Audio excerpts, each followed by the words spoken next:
Hello, welcome to Sean's Kitchen. For today's recipe, I'm going to take a colander and add 1.5 cup of poha. I'm now going to add 4 to 5 cups of water to this and rinse this 1 or 2 times until the poha becomes soft. After running the poha through water, here I'm then going to add a pinch of salt and 1 teaspoon of lime juice. You can now mix this well.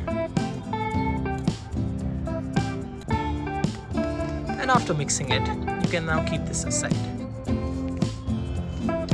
After that, here you can then take a pan and add 2 tablespoons of peanuts to it.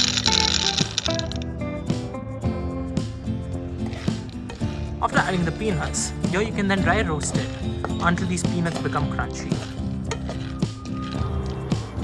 When the peanuts turn golden and crunchy, which take about 2 to 3 minutes, you can now keep the peanuts aside. In the same pan, here you can then add 2 tablespoons of oil.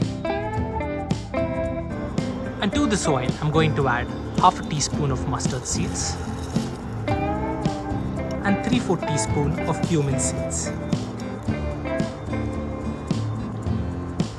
After adding these ingredients, I'm then going to let this cook in the oil until the cumin seeds start to pop. Once the cumin seeds start to pop, I'm then going to add 1 medium-sized finely chopped onion. I'm then going to mix this really well with the cumin seeds and the mustard seeds. After mixing it well, here you can then add 2 slit green chilies and a pinch of Hing or asafoetida powder. You can then now mix this really well and let this cook for another 2 to 3 minutes. After 3 minutes, here you can then add 1 potato cut in cube sized. After adding the potatoes, you can then now mix this really well and let this cook for another 3 minutes until the potatoes become soft and mushy. After 3 minutes, once the potatoes have cooked, here you can then add the poha from earlier. And along with that, half a teaspoon of turmeric powder. You can now mix all of this really well and let this cook on low heat for another 3 minutes.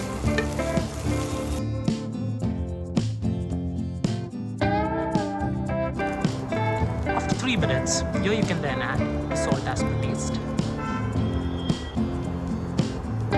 The roasted peanuts from earlier.